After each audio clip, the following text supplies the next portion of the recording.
વડોદરાની મહારાજા સયાજરાવ ગાયકવાડ યુનિવર્સિટી ફરી એકવાર વિવાદમાં આવી છે।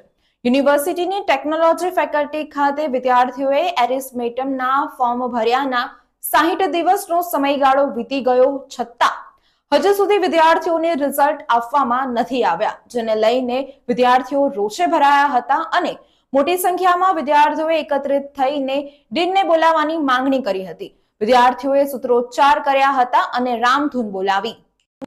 વિશ્વવિખ્યાત મહારાજા સયાજરાવ ગાયકવાડ યુનિવર્સિટી અનેકવાર વિવાદોમાં ઘેરાતી હોય છે। ફરી એકવાર યુનિવર્સિટીમાં વિવાદ જોવા મળ્યો છે।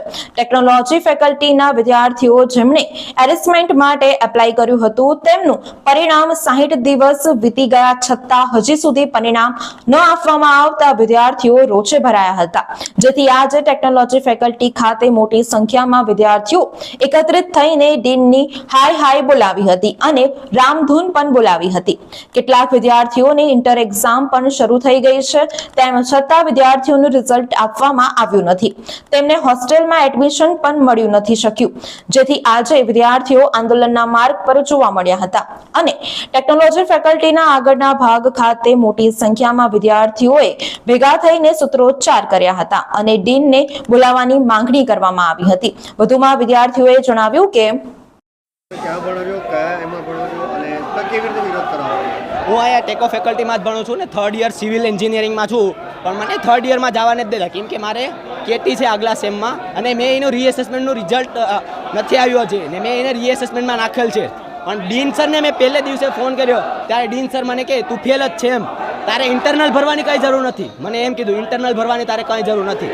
તો મેં પછી એવા 12 દિવસ સતત 12 દિવસથી એમ કહેતો હતો સાહેબ મારું રીએસેસમેન્ટનું રિઝલ્ટ તો આપો, રીએસેસમેન્ટનું રિઝલ્ટ। 12 દિવસ સતત મેં ડીન સાહેબને ફોન કર્યો, ડીન સાહેબનો કોઈ જવાબ નથી આવ્યો।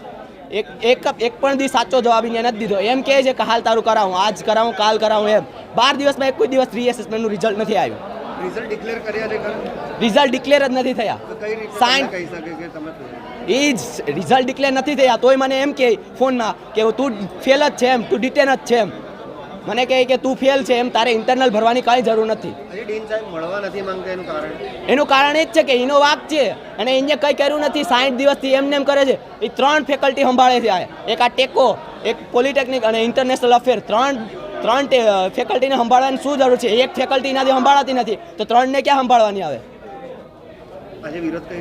આજે વિરોધ અમે આ શાંતિપ્રિય કરવાના છીએ, રામધૂન ગાઈને એવી રીતના, બીજો કંઈ અમારો કંઈ હેલું નથી, પણ અમને રિઝલ્ટ આપી દે તાત્કાલિક ધોરણે તો અમે કંઈ નહીં કરશું। ભરગા હર્ષ।